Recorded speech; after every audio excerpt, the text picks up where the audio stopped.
My roommate fell asleep on me. Then her unsent text lit up. I wish he saw me the way I see him. 9-minute story script.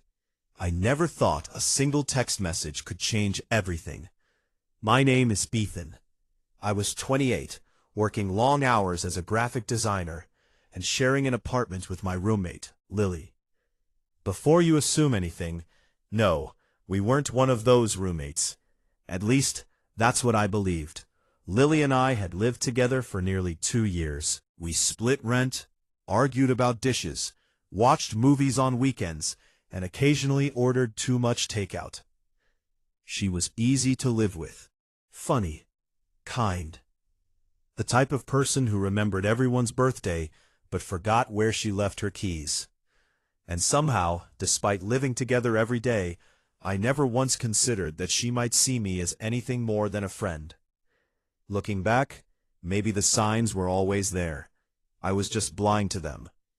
One rainy Friday night, we were sitting on the couch watching an old movie. The weather outside was awful. Thunder shook the windows. The power flickered twice. Lily sat beside me wrapped in a gray blanket, holding a bowl of popcorn. Halfway through the movie, she yawned. You always pick the slowest movies, she teased. I laughed. You said you liked this one. I lied. A few minutes later, she stretched, then rested her head against my shoulder. I froze for a second. Not because it was unusual. She'd done it before. Friends can be comfortable around each other. At least that's what I told myself. As the movie continued, her breathing became slower. Eventually she fell asleep. The room became quiet, except for the sound of rain. I looked down. A few strands of hair covered her face. Happy. For some reason, I smiled. Then her phone lit up. I wasn't trying to snoop, honestly. The screen simply illuminated in the dark room, and what I saw made my heart stop. An open draft message, not sent, just sitting there. The words were impossible to ignore. I wish he saw me the way I see him. I stared at the screen. My chest tightened. The message wasn't addressed to anyone. There was no name visible. But something about it felt personal.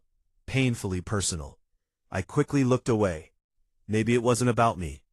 Maybe she was texting another guy. Maybe I was imagining things. Yet for the rest of the night, those words echoed in my head. I wish he saw me the way I see him. Who was he? The next morning, Lily acted completely normal. She made coffee, complained about the weather, asked what I wanted for breakfast. Meanwhile, I couldn't stop thinking about that message. Several times I almost asked, but how could I? Hey, while you were sleeping on me, I accidentally read your private text. Not exactly a great conversation starter, so I stayed quiet. Days passed, then weeks. But something had changed. Once the idea entered my mind, I started noticing things. The way she always waited for me before eating dinner. The way she laughed hardest at my terrible jokes. The way her eyes seemed to search for me whenever we entered a crowded room. And suddenly, I found myself noticing her too.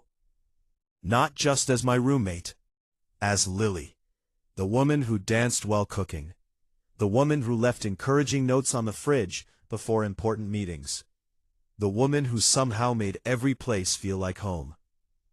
One evening, I came home exhausted after a horrible day at work. My biggest project had failed. My boss wasn't happy. Everything felt like it was falling apart. When I opened the apartment door, I found Lily waiting. "Bad day?" she asked. "That obvious?" She nodded. Without saying anything else, she handed me a plate of homemade lasagna, my favorite. I hadn't even told her I was coming home early. "How did you know?" I asked. She shrugged. "I just had a feeling." Something inside me shifted. No one had ever paid attention to me the way she did. No one. That night I couldn't sleep, because for the first time, I realized the truth. The possibility that scared me most wasn't that Lily liked me. It was that I might like her too. A lot. Remembered the text. The unsent message. Suddenly, everything made sense. Lily? She looked away. I shouldn't have said anything. No. I stepped closer.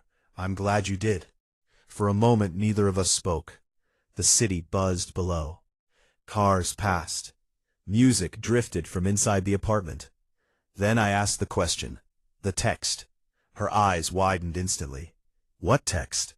I took a deep breath. The one I accidentally saw that night on the couch. Her face turned bright red. Oh my God. I'm sorry. I can't believe you saw that. Neither of us moved. Neither of us knew what to say next. Finally she whispered, So now you know.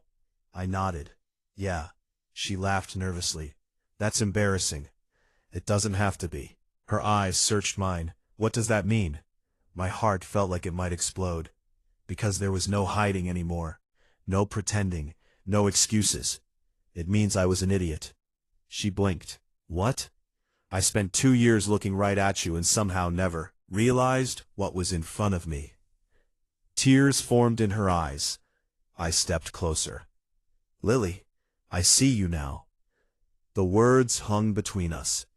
For one terrifying second, I thought I had ruined everything. Then she smiled. The kind of smile that changes a person's entire face. The kind that says hope has finally won. Really? She whispered. Really. And before I could lose my courage, I kissed her. Softly. Carefully.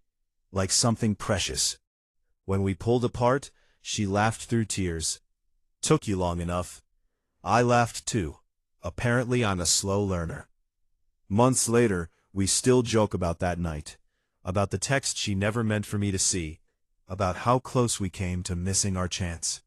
Sometimes life changes because of grand gestures. Sometimes it changes because of perfect timing. And sometimes it changes because a sleepy roommate falls asleep on your shoulder and forgets to lock her phone.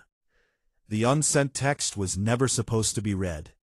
But maybe some things have a way of finding the person they're meant for. And thankfully, that message found me. The end.